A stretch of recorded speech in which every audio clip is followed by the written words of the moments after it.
Hey guys, welcome back to my channel. My name is Deepa Berar and I'm here to inspire you all to live a deeply beautiful life. In today's video, we are going over all of the different forms of alopecia. I wanted to make this video for you guys because when I was going through the alopecia, there was so much information out there and it was all a little bit confusing, and I was wishing that there was a video that existed like this.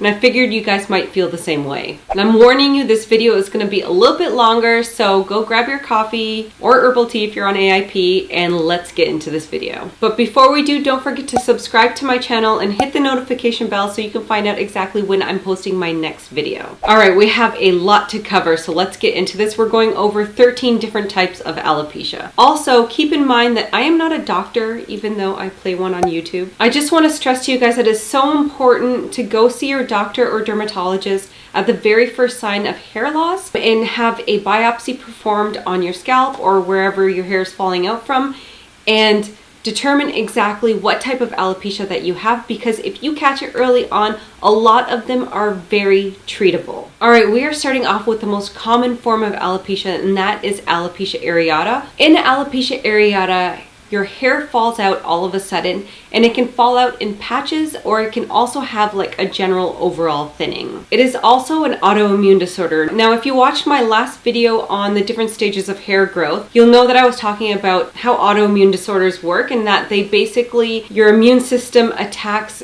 otherwise healthy body cells, mistaking them for bacteria or viruses.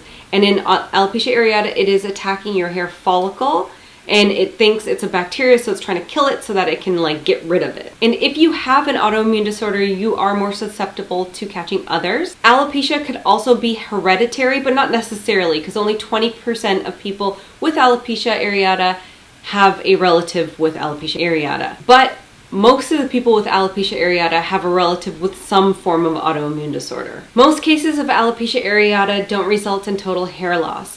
And it's very important to remember that the follicle isn't completely destroyed, so it is very possible to grow your hair back if you have alopecia areata. And it's common for people with alopecia areata to have recurrences of hair loss throughout their life, so that's why it's so important to prioritize self-care. Alright, we're moving on to the next one now, and that is alopecia totalis. And alopecia totalis is very similar to alopecia areata, and that it's an autoimmune disorder which is attacking your hair follicles, but in this case it only happens to the hair on your scalp, so your head basically. Now, it can happen in two different ways. So it can start off kind of slow and look like bald patches and then result to total hair loss on your scalp, or it can be super quick and then just all of your hair on your scalp is gone. So the next one we're going to talk about is alopecia barbae or BARBAE.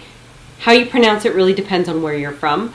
This basically affects your beard. You'll see it on men that sometimes they'll have like a bald patch on their beard, or it can result in complete and total loss of hair on your beard. And it's also an autoimmune disorder. Okay, now we're going on to the next one, and that is alopecia universalis. Now, this is also an autoimmune disorder, and it is the most advanced type of alopecia because it results in complete and total hair loss from the scalp all the way down to the toes. So you're basically hairless everywhere. Now, it's important to understand that alopecia areata doesn't necessarily mean that you're going to advance to totalis or universalis. In most cases, the follicle is not destroyed when your immune system is attacking it, so you can treat it if you catch it early on enough.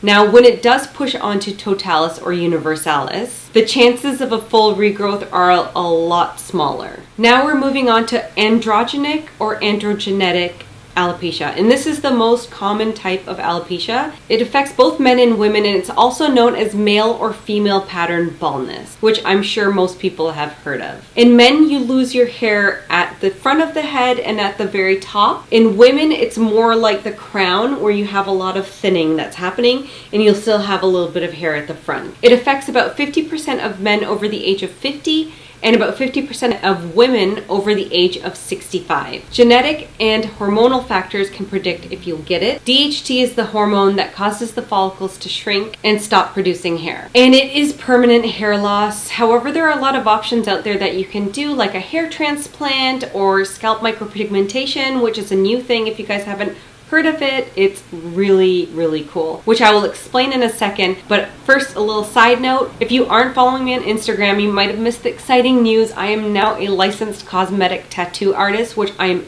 so freaking excited about. And if you're wondering what a cosmetic tattoo artist is, basically you're tattooing hair onto your eyebrows, onto the scalp, which is what scalp micropigmentation is. I've been a professional makeup artist for 14 years now, and I'm so freaking excited to be able to take all of those skills and put it into a way that I can help my alopecia community out. Okay, now back to the different types of alopecia. We're moving on to traction alopecia.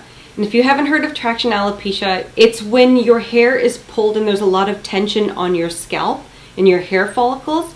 And it can happen from when you wear really, really tight ponytails or braids, or it can even happen in people that have facelifts. It's caused by prolonged excessive tension on your hair follicle. The tension damages the follicle by pulling the bulb right out of your follicle, which can end up in permanent hair loss. So just be cautious. I know that it looks super cute to have those really tight, high ponytails.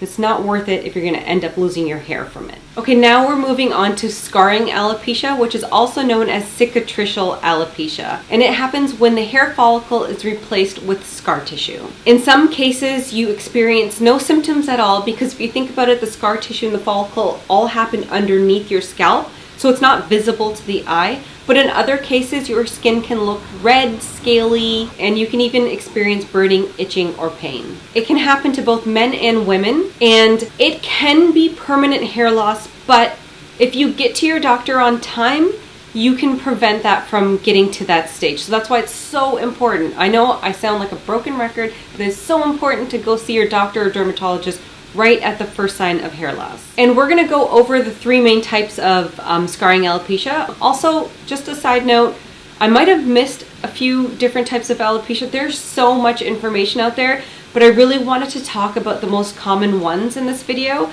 And even still, we're going 13 different types of alopecia. So if I missed yours, I'm really sorry, but please inform us. Let us know in the comments. If I missed yours, let us know what it is and what it looks like and if there's any treatment available for it. We need to help educate this entire community so everybody knows how to deal with whatever type of alopecia they have. Okay, now on to the three main types of scarring alopecia. The first one we're going to talk about is frontal fibrosing alopecia. This affects mostly postmenopausal Caucasian women, but it can affect others. You end up with a band of hair loss on the front of your hair, and it looks pretty symmetrical on both sides. It can go all the way down to your sideburns. Half the people will lose their hair in their eyebrows, and some people will lose their eyelashes even. It can be caused by an autoimmune disorder, but can also be caused by hormones. There are some treatments that you can try out for this condition if you have it. The next type of scarring alopecia we're going to talk about is lichen planopilaris. It comes from a skin disease called lichen planus, which then affects the skin where there is hair. It destroys the follicle and replaces it with scar tissue, and it looks like redness or scaly skin, which then kind of covers over the follicle and prevents the hair from growing. If the follicle ends up getting destroyed, it will end up looking smooth and shiny, and it is more common in Caucasian women over the age of 40. The next one we're going to talk about is folliculitis. And folliculitis is a very rare disease.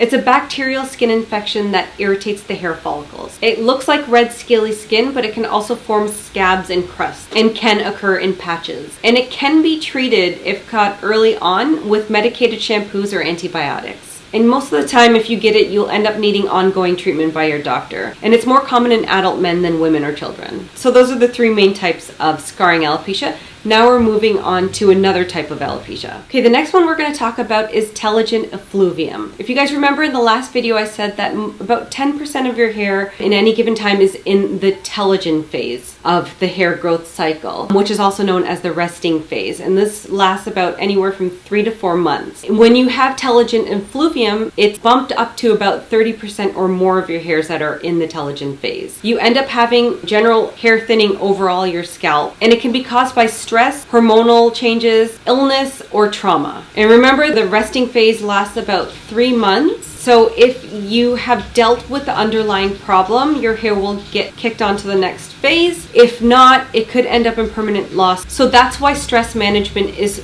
so important. And the next one we're going to talk about is ANAGEN effluvium. So it's similar to TELOGEN effluvium, except that instead of hair getting pushed into the TELOGEN phase prematurely, your hair is getting pushed out of the ANAGEN phase prematurely. So basically your hair growth is stopping. But in this case, it can be caused by radiation, chemotherapy, or drugs or toxins that you're being exposed to. Your hair is lost from your scalp. It can be also lost from your entire body. And the good thing is that your hair will generally return once all of the drugs and stuff are stopped. Okay, the last and final one that we're going to talk about is trichotillomania, and it's a mental disorder. It is basically when a person is pulling their hair out compulsively, and oftentimes they don't even know that they're doing it. But the good thing is that it is treatable through therapy, so you'll have to talk to your doctor about it and probably see either a therapist or a psychologist or a psychiatrist to deal with it. Okay, so that brings us to the end of our video. I know that was a lot of information. I hope it helped you guys. If you guys know anyone that is going through this,